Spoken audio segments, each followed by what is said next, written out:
Actually, is there anyone that absolutely needs their laptop screen? The lecture notes are 100% on my website, so you don't need to worry about missing anything. I formatted this so that it's really back and forth and engaging. So if anyone needs a laptop screen, you can raise your hand. Okay, so in that case, if you would shut your laptop screen and also flip your phones so they're facing face down. And the reason is not because of you guys, it's because of me. Because I have to confess that I'm actually really easily distracted. So I see people and I'm like, ugh, I lose my train of thought. So it would be really helpful. So, okay, with that as a beginning, I'd like to begin the actual lecture. And you guys can sit down if you'd like. So, 1 week from now, you'll have all of these tools, right? You'll have reinforcement learning. You'll have a sense that you can use machine learning with large data sets to model human decision making, to model how people respond to different drugs. 1 month from now, maybe 2 months from now, you might sit at your laptop, at your dorm room or at your apartment. You might open your laptop because you kind of have an idea, I kind of want to do something with this computational psychology stuff. Today I'm going to talk about one of the things that I worry about, which is that once you sit there and you open up all of these tools, there's a way in which you could get lost.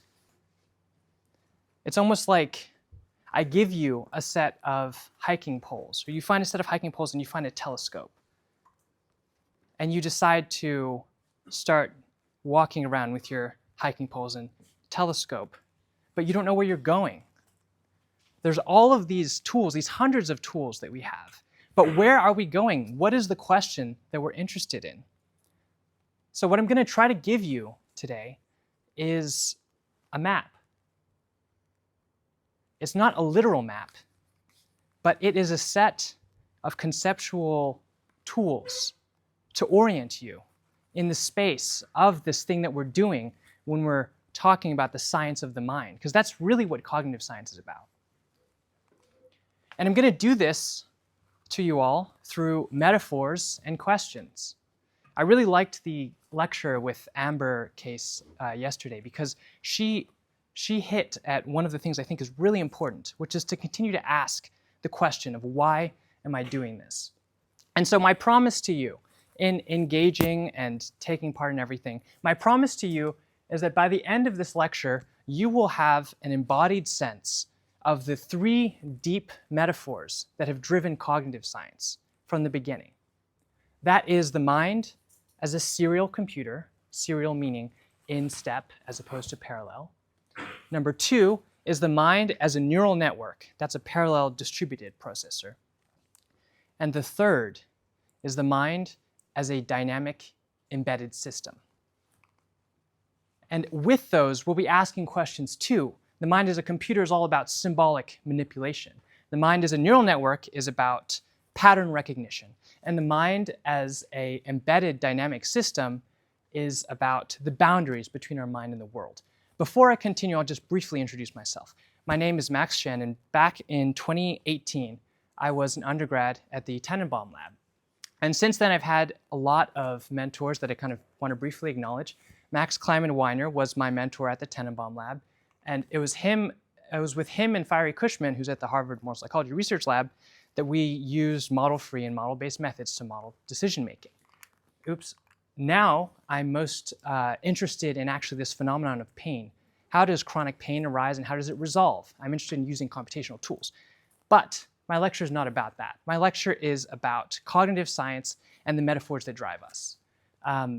Just before I get into that, we've heard these terms psychology, cognitive science, and psychiatry. And it might be kind of confusing what the differences are. Does anyone actually have a sense of how psychology, psychiatry, cognitive science are different from each other? Do you have a guess? I think cognitive science might be more so like based on like neural connections and on like a brain level versus psychiatry seems to be more medical. Not quite sure. Yeah. It's for Yeah, psychology. wonderful. What was your name? Maylot. Maylot? Thank you, Maylot. So, okay, psychiatry seems to be more medical. Cognitive science is more about brain processes. These terms are, you can look them up in a dictionary, but people will talk about them in different ways. But broadly, I'm not going to spend too much time on this, but broadly, cognitive science arose in the 1950s. We'll get into this shortly, when a bunch of mathematicians, psychologists, linguists came together, and they were really frustrated with an old strain of psychology. Psychology is a broader thing, and it's been happening since anyone's been thinking about the mind, but the first experimental psychology lab was in Germany in 1830s. And psychiatry also has been happening ever since there was mental illness. But the first kind of more systematic medicalized treatment of mental illness started around the 1800s. But anyways, those are the two divides, and we're going to be talking about the first one, which is cognitive science, because that's the most relevant for if you're thinking about computational tools. So, okay, back to this thing. Metaphors and questions. Why, you might ask, why do we care about metaphors? I'm going to pose you all a question. Here's some things that you might hear a lecturer say, right? Do you see what I mean? Is that clear? Are you following my reasoning? Can someone tell me if they can see any type of metaphor in this?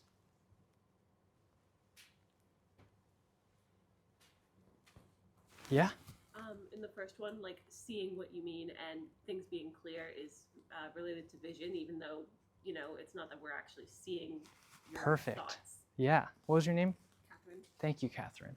Perfect. Anyone else see another metaphor in any of these? Yes? Well, in the second one, you're not like actually like literally like following someone's line of reasoning, but like the action of like following is similar to like, oh, I understand what you mean. Right. It's like if you think of like someone's like line of reasoning as like someone walking a path, if you're following someone's reasoning, you are also following them along this path. Right. Perfect. What was your name? Hua. Hua. Thank you, Hua. Okay. And then the last one. It's kind of evidential. Right. All of these things, we say these things all the time, but we don't realize that the language that we're using is embedded in all of these metaphors. Do we see ideas? Do we actually run through space following people's reasoning? Do we grasp them like packages? But that's all we're using. And this isn't just true at the level of you and me talking. This is true at the level of civilizations. So if you'll allow me a brief step back 7,000 years. 7,000 years ago, the wheel is invented. If you go to the region of modern-day India, these Vedic scholars declare, the world, our human beings, our lives are wheels. Turning and turning, the seasons follow another, life and death. Everything is like a large wheel. Skip forward 4,000 years. Ancient Greece, the wax tablet is invented. People are using it to keep records of taxes and whatnot. And a man named Aristotle pauses and thinks for a moment. The way that we see and remember things, it's like imprinting. We see a tree, and there's something of that impression left in our mind. And so the mind is like a wax tablet, right? Fast forward another 2,000 years. The hydraulic pump is invented for the fountains in France. These are just tubes that carry water around. The guy who came up with the coordinate system, a philosopher mathematician by the name of Descartes, saw this and he thought, our nerves are like a series of tubes. And surely what's happening is that animal spirits are flowing through our tubes and ringing bells in our brain. That's literally what he thought, and it actually influenced much of like modern medical doctrine. In 1945, around here, the first computer is invented. And what do you think the first cognitive scientists say?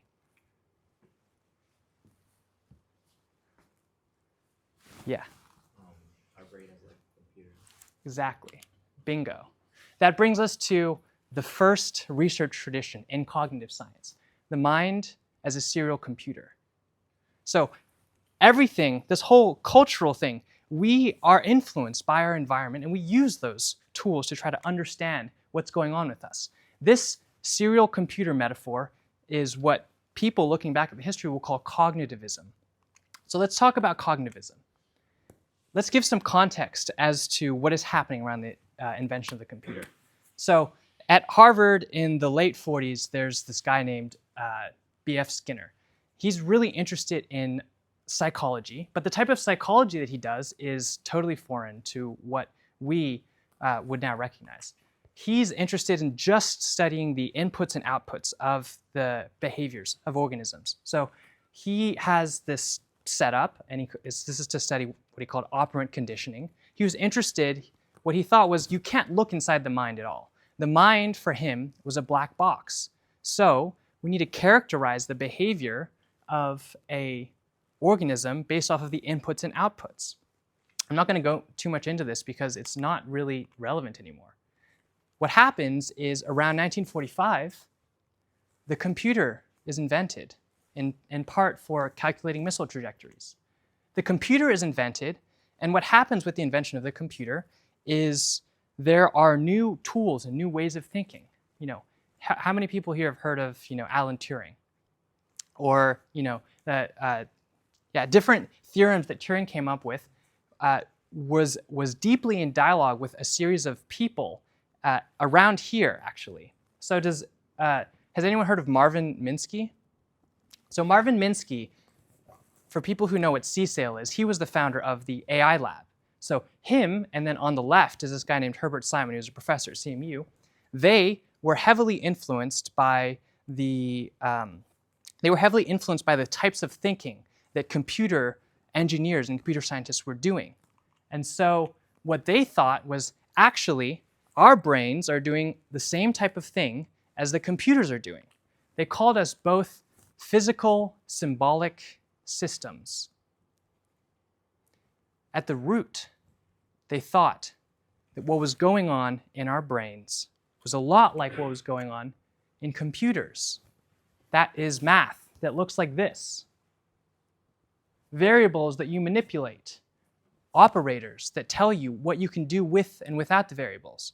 And so they really thought that if you could just get the operators right and the variables right, we can understand how brains work because we understand how computers work. And here's an excerpt from a famous paper from Newell and Simon called Report on a General Problem-Solving Program. It's basically AGI. Their attempt to create artificial general intelligence was using what they call means-end analysis. You don't need to focus on this diagram too much, but basically you would look at the thing you want to make and you look at what you have now and then you take the operations necessary to get there. But okay, this is all so theoretical, blah, blah, blah. Let me give you an actual demonstration via a game. So I made this set of slides. It's not fully interactive, but at least we can start to predict what the right move is. So has anyone seen the Tower of Hanoi before? Okay, cool. So let's just go through this. Our aim is to get this, we'll call this Tower 1.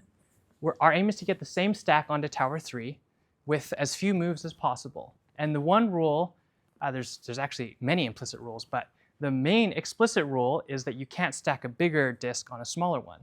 So, okay, who wants to, we're gonna vote with our hands. So the only thing we can do now is to take the smaller disk off. Do we move it on to Tower 2 or Tower 3? Hands up for Tower 2.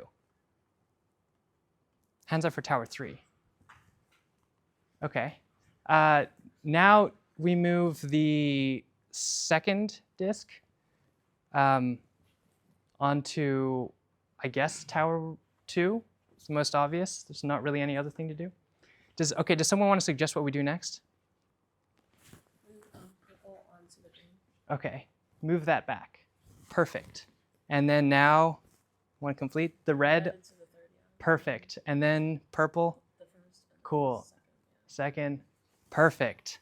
This is, it's not as hard as some, ASE or something like that. But it gives you the reason that we did this whole demonstration is that it gives you the feeling. This is actually a classic example that Simon and Minsky would use.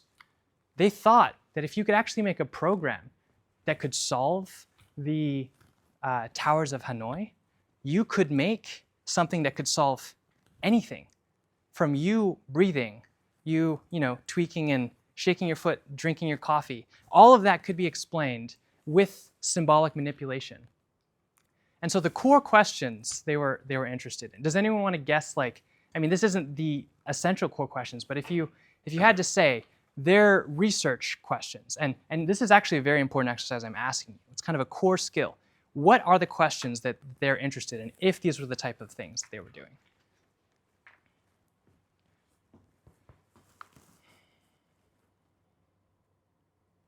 Would you like to guess?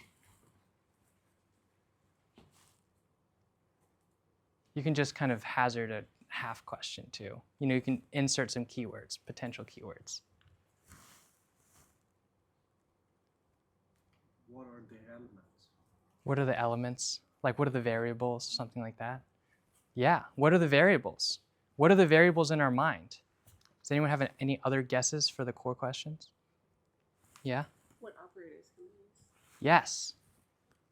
So the core questions, similar to what you're saying, like what are the variables that we have in our mind, and what are the programs that we're running? What are the operators that are used in these programs?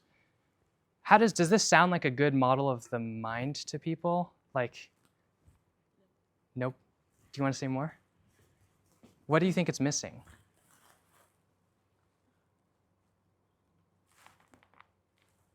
These were the smartest people, the most well-funded people in the 1970s, 1960s. I think it's missing kind of fail-safe. So what do you do after you fail? Okay, what do you do after you fail? Does anyone have any other ideas of what this might be missing? We're just kind of putting on our, our interdisciplinary research hat. Yeah. They don't really have a good way to explain how the mind represents things as like object labels and object. Okay. The mind would take what we see to make into object. So there's no good. That's not really a satisfying explanation of how we represent things in our mind, right? Okay. Yeah? Some feedback loop. Interesting, right? Like, how does the input transform the symbols? So it turns out, those are all valid objections, but the two that end up influencing a lot of thought are, first, we're talking about step-by-step computation, right? But we actually know that we have 80 billion neurons in our brains, and actually neurons throughout our whole bodies. Like, we have 40,000 neurons in our stomach and our heart. So we don't think that those neurons are happening in sequence, right? They're happening in parallel. And the second is kind of like what you're saying. So I look at you, you might feel bored or you might feel excited. I look at you and I feel something. I look at that board and I have some kind of an experience. What does that experience have to do with the variables? Maybe I've said x equals black, but how does x equals black relate to my felt sense and my emotions? That leads us to the second research tradition here. The connectionists saw that this serial type of reasoning was not enough. So some context is there were connectionists before, but they didn't have enough compute. The ENIAC could do, which was the 1945 computer, the ENIAC could do about a kilobyte. They had about a kilobyte of RAM. The VAX now has 3 orders of magnitude more by the 1970s, late 1970s. It has a whole megabyte. So you can actually start to do parallel processes. Does anyone recognize either of these people?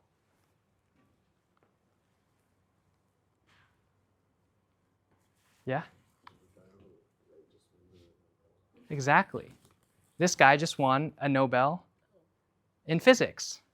His name is Jeff Hinton, and he won it for neural networks, very physics related. And the guy on the left is Rumelhart. So back in the 80s, Jeff Hinton is at UC San Diego with Rumelhart. And they're pissed off that the cognitivists think everything is happening in sequence. And they're like, obviously, we have neurons in our brain. Like you're not going to get to a general intelligence by doing more symbolic manipulation. So they build on this machinery of the perceptron. How many people have heard of the perceptron here? Have you guys come across it? Cool. Actually, I'm kind of curious. How many people here have like taken an ML class or like an intro to ML thing? Okay, cool. Next semester, nice. So we're not going to go into the math of this, but very briefly, you can look at the shape of this thing, right? The big idea is that you can put in data, whether it's pixel values, like red, green, blue pixel values, and you add them together, you sum them up, and then you put them through this nonlinearity function, and then that feeds into another thing. But does anyone notice anything about this shape? Does it remind anyone of anything? Neural network? Could you say a little more? I don't know anything more. I just saw the diagram once, and it looked like this. Oh, cool. Like a neuron? Like that? So just if you kind of squint, this is the idea. The neuron is like the perceptron. So there's inputs that go in, that's the dendrites, and this is the axon that leads to the other neurons. So what happens when you stack them together is you get the multi-layered perceptron. And now it's supposed to be a little bit more like our brain, because our brain, we know, has lots of neurons that are connected to each other in this dense way. Okay, so they're dense, they're connected. Again, theoretical. Let's do an actual demonstration. So for this demonstration, I want everyone to stand up. I'm going to show you guys what a neural network is by turning this classroom into a neural network. So here's the game that we're going to play, okay? What we're going to do is we're going to have two categories. There's going to be category A and category B. If you know these languages, don't say anything. I've taken them from, they're not super popular languages, but category A and category B. I'm going to be flashing up a piece, like a phrase, that's either going to be from A or B. And if it's from A, raise your left hand if you think it's from A. And if it's from B, you're going to raise your right hand. We're going to do a warm-up round just to make sure this is clear. So again, I'm going to flash this text, and I'm going to give you about 3 seconds.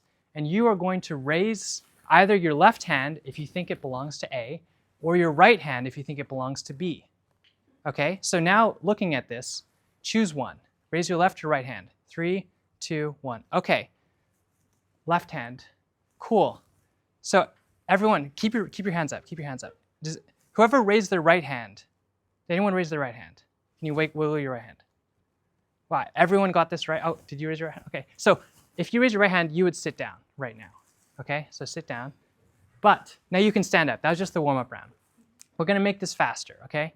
So you're going to either raise your left or your right hand, and we're going to be reweighting our neural network. Okay, are you guys ready?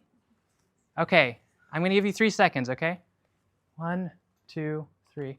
1, 2, 3. Okay, left, right hand. Everyone who raised their left hand, sit down. Sit down. Okay, I'm going to do it again. 1, 2, 3. Raise your left or right hand. Okay. Everyone who raised their right hand, sit down. Okay. I'm going to do another one. 1, 2, 3. Raise your left or right hand. Everyone who raised their right hand, sit down. Okay. 1, 2, 3. Everyone raised their hands. Everyone who raised their left hand, sit down. Okay, last one. 1, 2, 3. Everyone who raises their right hand, sit down. Perfect. Okay, so stay standing. So right now, what would happen in a normal neural network after backpropagation? They would be the winners. They would get a million votes. You would get a million votes, everyone would stand back up, and we'd do it again. Except we'd be listening more to these three people. So this is not literally what happens when the loss is decreasing. But practically, what I hope this could show is that, what do you think? What do you notice about this exercise? Like that it might demonstrate the principles of a training a neural network. Can anyone kind of point out why I did this? Like, what's in common between this exercise? Yeah. Assigning weights Mm-hmm. to different nodes. Yeah. Yeah. We all kind of represented like nodes getting like an input and then Exactly. a binary output. Yep. That's basically exactly it. What you just got was an experiential flavor of everyone independently kind of making a decision. We're all processing in parallel here instead of in serial. And so, you might see a graph like this in a paper, and that's just what happens when we've reweighted a lot of times and we've summed up the outputs of the network to see if it's on average right or wrong.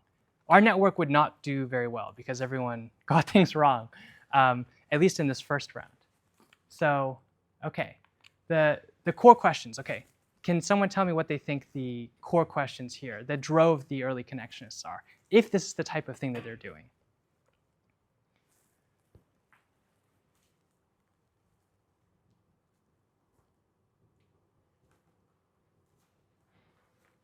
Yeah?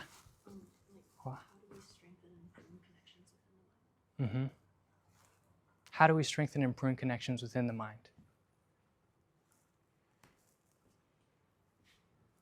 Yeah? How are all the different neurons connected? How are all the different neurons connected? Cool. Anyone else?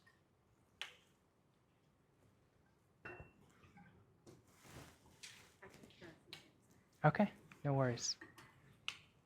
So the core questions that would drive the connection is, yes, I would say that how do neurons update? There's different types of learning rules, but the core ones that motivated the connectionists, if you look at the main papers, are things like, how do we learn these complex patterns without explicit rules? So you'll notice I never told you to look for the NG. So the languages are actually Tagalog and Malay. So in Tagalog, I can tell you a simple rule. You can look for the NG. There's no NG in Malay. And then you would have had an explicit rule. But you were able to do something without any explicit rules, just by showing you examples. That's another parallel with the neural network. And then the second thing is, say we actually learn something. There's something mysterious about the relative weights and how these patterns are actually represented. If you've heard of mechanistic interpretability right now in ML is a pretty hot thing. That's all about understanding. Say you have a trained neural network. How does this actually get represented? Okay. Here's like the $1 billion question is, what might this be missing? Every time a fundamentally new breakthrough happens in science, it's because the people were able to see the edge of their metaphor. And the metaphor we've been using is the brain as a neural network. But is the brain really a neural network? Can anyone hazard a guess? What might this perspective be missing if we think that that's what our minds are? Yes? Well, I'd imagine there's also like some genetics component, and so maybe there's some things that aren't necessarily learned, and it's just simply like a thing that is already built in. Cool. Genetics component. Yeah. So in like the example that we used, we started off with like, I guess, all like all the connections that we have and like print them, but is there a way to generate, like how do we generate new connections between things? Okay. Yeah. So we started off with a bunch and then we pruned things. Is there a way that new neurons could be added, for example? That's a great question, but that's still kind of within this type of thinking, right? Because you're still thinking of the mind as a series of neurons that are connected, right? Yep. How are like the neurons being influenced by things that are completely independent of the actual system? Like, or be influenced by looking around the room and being like, oh, I see this person is having their left hand up versus me having my right, so I'm going to switch. So environmental influences. So yeah, what about things besides the exact neuron connections? Maybe there's some way that actually influences us. Yeah?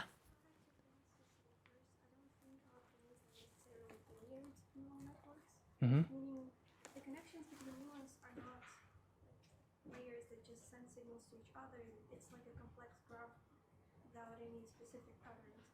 And the second thing is neural networks basically have weights.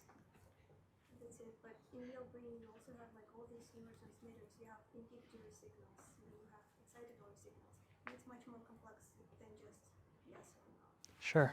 Yep. Okay. So your points were, correct me if I'm wrong. The first is that you think that just the idea of simple layers is missing something important about our brains because it's really complex. It's not clear they're just neat layers. The second is that there's all these other like neurochemicals that are involved in transmitting. But maybe you can just modify, make the network a little bit more complex, have a more chaotic connection, and then add some model of the neurotransmitters. I think there still might be some open questions. Yes?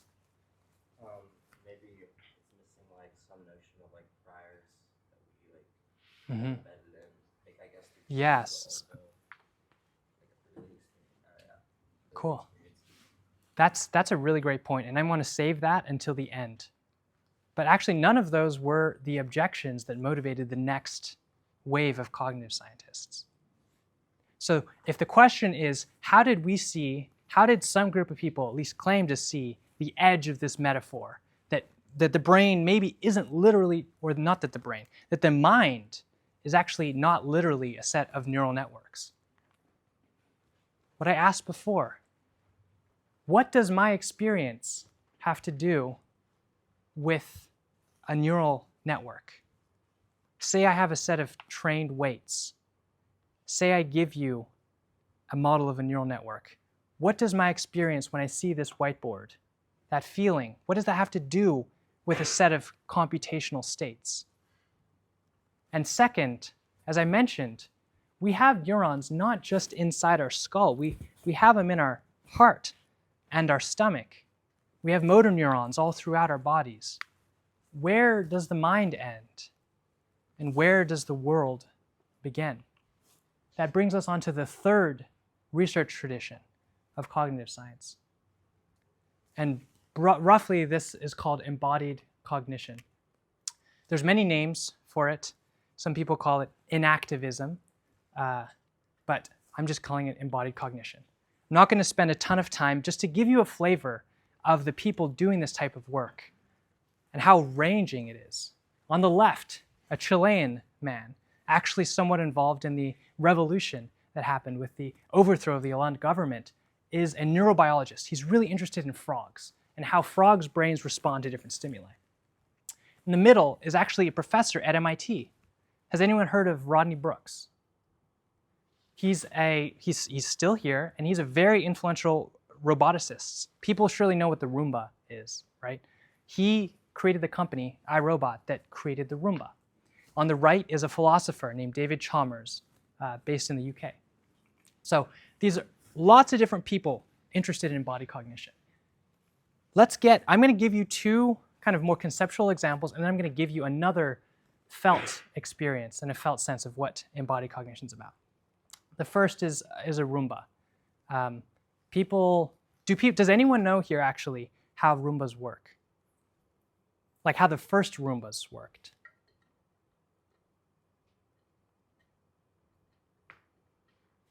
Good.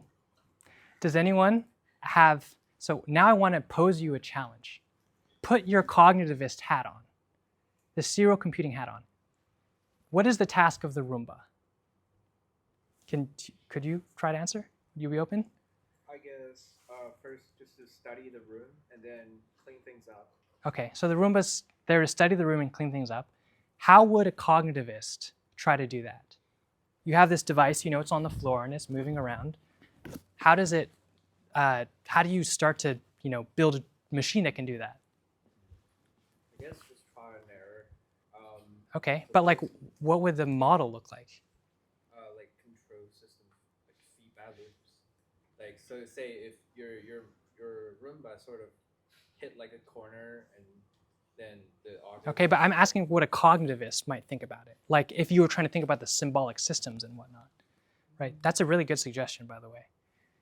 Okay, you had a thought? I had a thought, but like you kind of didn't go in the cognitive direction, so I was thinking about it. But like in like a general sense, I would first try to make something that like would allow the remote to like kind of like sense things almost. Mm. So that's almost more like feeling around. So like there's like tiny bristles, for example, that like some movies have, but like I feel like those are also kind of like Right. being able to sense like walls, objects, and sort of things like Mm-hmm. that. So like Mm-hmm. linking that to like allowing to room to connect that there's like an object there to avoid it Okay. and things like that. Cool. Sensory bristles. Okay. What about connectionists? Say you're thinking about neural networks. You know, your background is in training big neural nets. How might a neural connectionist think about building a Roomba? Yeah.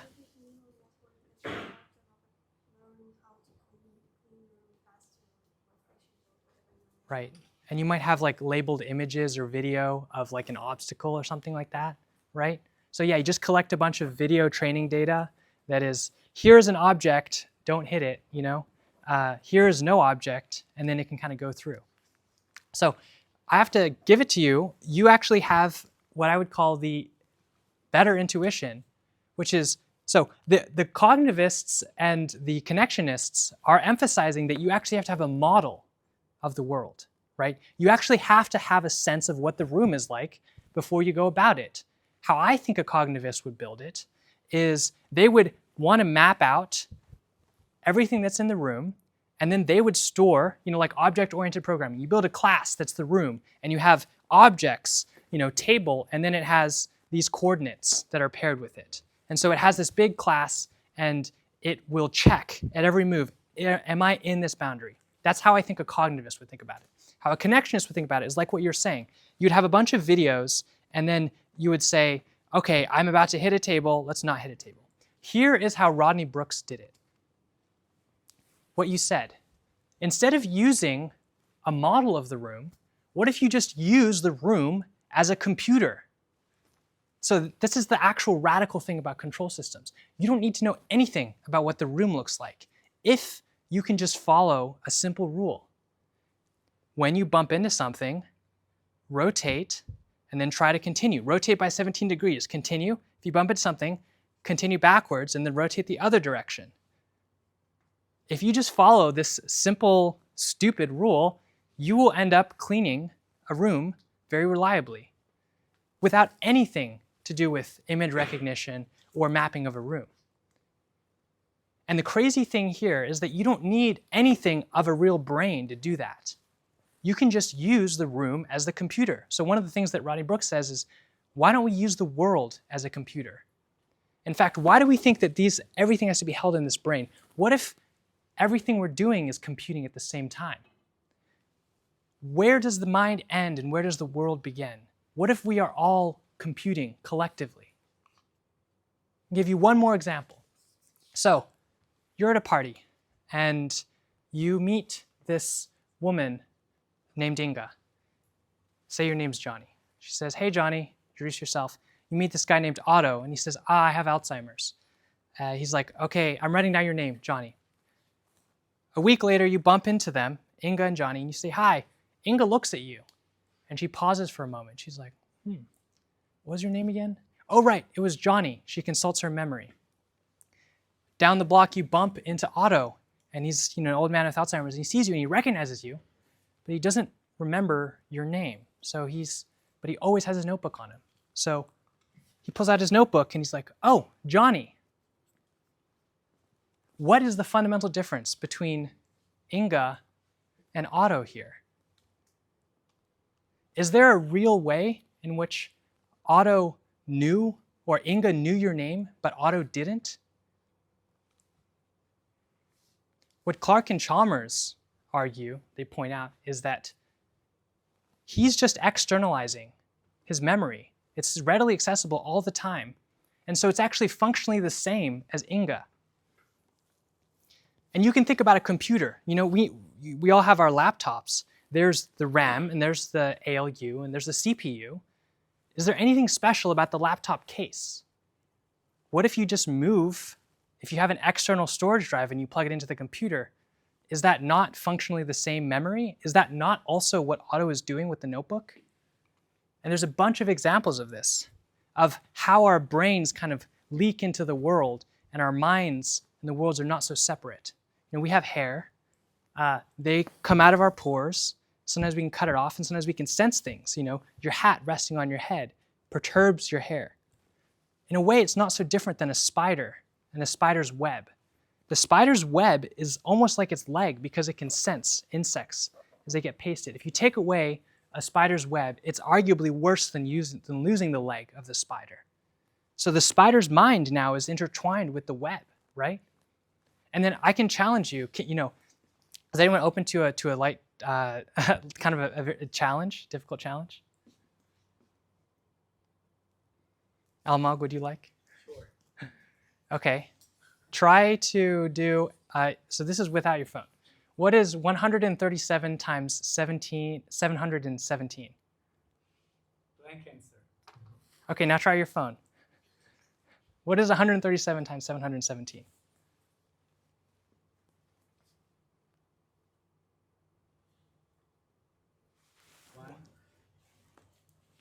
100. Say it again. 137 times 717. Okay, 98,229. Yes, okay, 98,000. Why was that so hard? If everything is mind representation, why do we need calculators?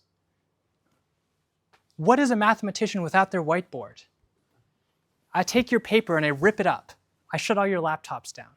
What is a programmer without their laptop? You know? We are kind of in this dialogue with the room, and we need these tools as like cognitive appendages. This is the argument that the embodied cognitivists make. And of course, Otto's notebook. So just to tie this up, before I give you a concrete example, one of the things that Chalmers says is that Otto, the old man, is best understood as an extended system, a coupling of his biological organism and all of the external resources. There is nothing sacred about skull and skin.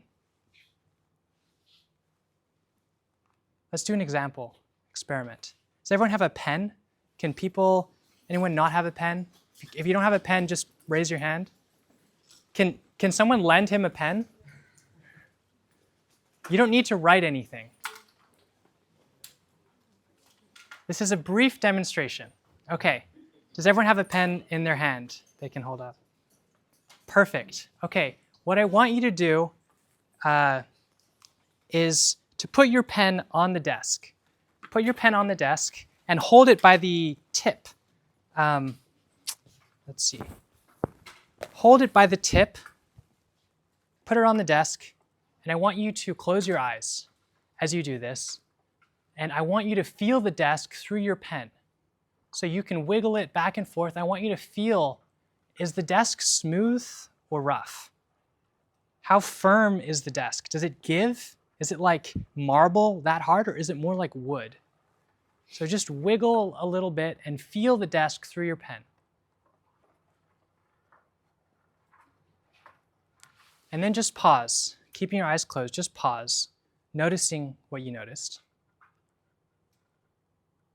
Then now what I want you to do is to take the pen and do the same thing, put it on the desk, but what I want you to do now is to notice the feeling of the pen. So notice, is the pen really stiff? When you kind of tilt it side to side, does it give? Does it flex like a rubber band? Or is it firm like wood? Is it hard like metal? How much does the pen flex?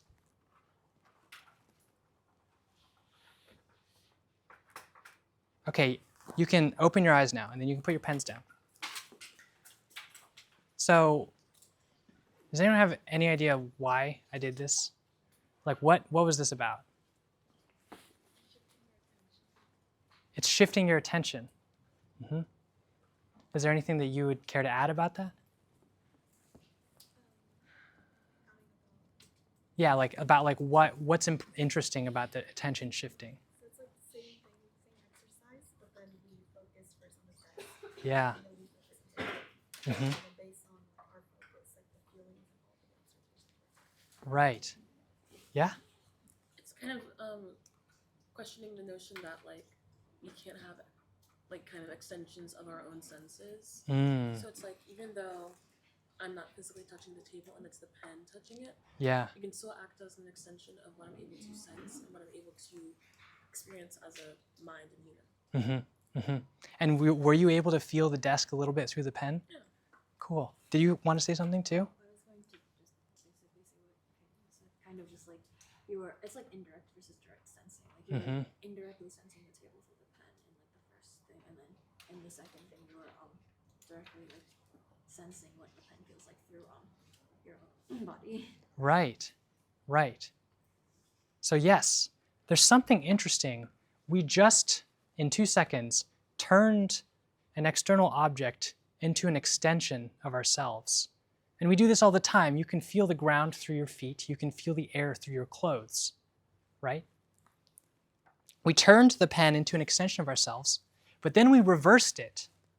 We also used the desk to make this computation that would allow us to feel the pen. In that way, at least an embodied cognition person would say that we and the desk were acting as like a computer, right?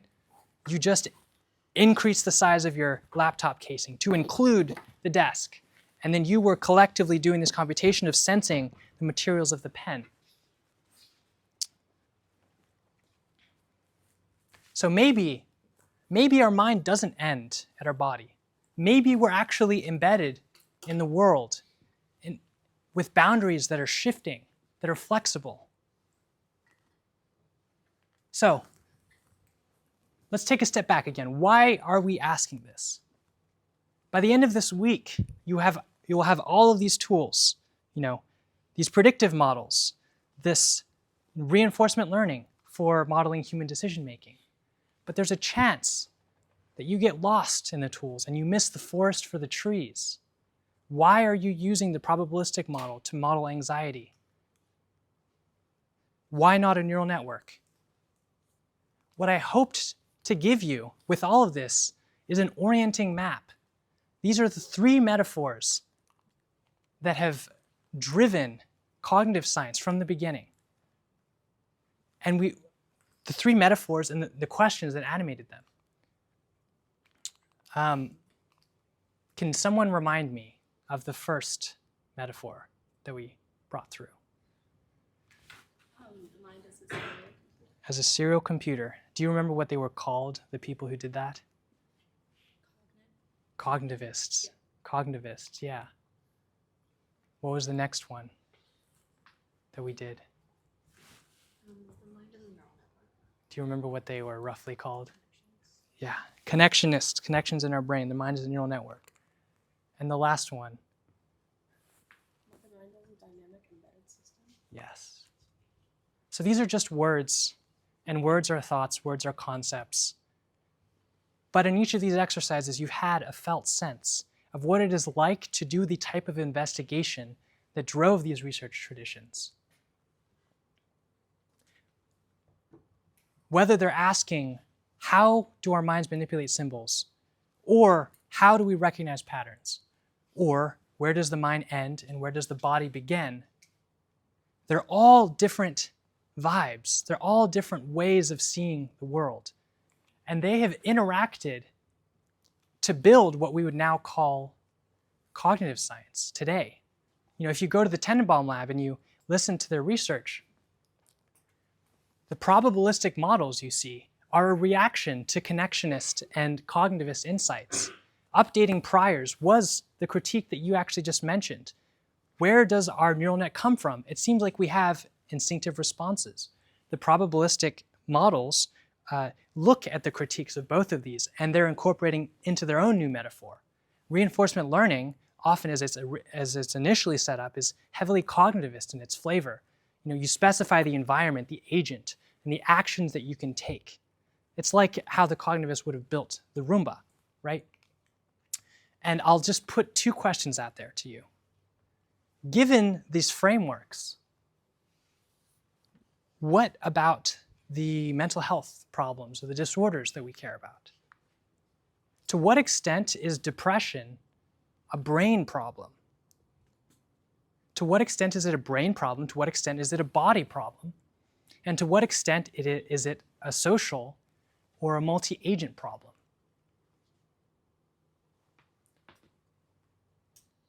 The challenge for you all as you bring math and you try to use math to understand yourselves in the world is to see if you can keep track of this question, of these real questions,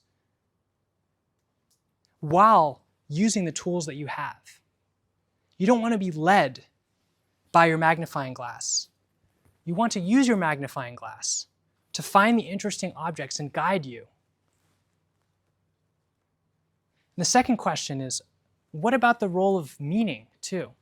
This is a vast homework task that I've set for myself for 2 years. What about the meaning of the stories? All of these words have some kind of meaning. Someone can live in the streets and be really happy as a person. Someone might be rich, have gone to MIT, have $10 million, but be miserable. The stories they tell themselves are different. Where do stories come in? Where does meaning come in? That, I pose to you, is an interesting question. And when you have enough interesting questions, you can keep following them and keep on checking if the tools you're using are bringing you closer to answering these questions. What metaphors do you see the mind with? What metaphors do you want to see the mind with? Where are their edges? And what are the questions that they imply? Because each metaphor that I told you, the mind as a computer, the mind as a neural network, the mind as an embodied system, implies questions too. So, I said that I would give you a flavor of these 3 deep research traditions in terms of their metaphors and their questions. And you got the cognitivist view, the connectionist view, and the embodied dynamic view. My notes are on my website and will be sent as a follow-up. But in the meantime, thank you all, and plenty of time for questions.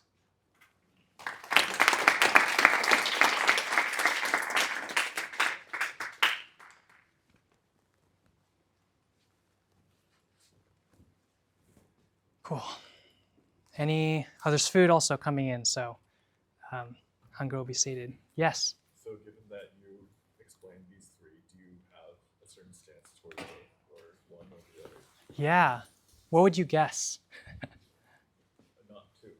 Not 2. Not 2, not mine as a neural network. Yeah, so probably the last one. So I mean, yes, I am personally, I think that the dynamic embedded system is such a powerful, provocative stance to take. I also see value in the other 2. The problem with the mind as a dynamic embedded system is that it's so new. We're really trying to figure out how you can practically use that to build models. You know, if you go back to this question, what is the relationship between my view of this blackboard, the feeling that I have, and a set of computer variables? That's still a deep question that you have with probabilistic models. And so I think I find it personally attractive to keep on reminding myself that the mind is extended, but I also want to use the undeniable power of neural networks too. Yeah. Yeah. Or embodied cognition people or inactivists. It's a mess, the phrasing. You said that the first 2 methods don't really answer why do we have the experience of mind itself? Yeah. How does it relate to cognition state? Right. How does the third one deal with it? Or like, is it also Yeah, well, it's varied. So there's a lot of different types of thinking in the embodied tradition, and they some of them think that basically all of experience is mind. So like mind and world are not separate. Francisco Varela, the first guy on the left, for example, says that we are in the world, co-creating it. We are not separate from the world. Our world and our experience is co-created all the time by us. So we're actively engaging in the process of creating the world. And there's ways you can try to formalize that. Like, I don't know if we're going to talk about active inference or predictive processing, but one way that you can think about that is that we're constantly creating a generative model. And we're creating this prediction, this generative model of our experience that's updating all the time as we get surprised. And that model has priors in it. And we're not saying literally that we have these probabilities or distributions in our head, but we are saying that that is a even more helpful metaphor. So that's a way, there's been a dialogue between the embodied people and the predictive processing or probabilistic people. And I can tell you more about that afterwards. Yeah. Would you say that, do you believe that over time these metaphors get better and more useful? Like are we just taking stepping stones towards some better and better metaphor that is going to ultimately bring us to some useful breakthrough or something? Like, do you think the current dynamic embedded system is a huge step over neural networks? Yeah. Well, what do you think of the mind as a wheel? Do you sometimes think about us as wheels? The interesting thing about metaphors is that they're representations. When we talk about metaphors and we have images and words, there's still things in our heads. The interesting thing about mind as a dynamic embedded system is that it tries to acknowledge that and to say we are not just representations. So you could also call this the anti-representationalists, or people who don't believe that representation is the only thing. We're always co-computing with the world. Yeah. Cool. I think we can have lunch now. And any other questions? Yeah, come and thank you all. So let's give some loud applause.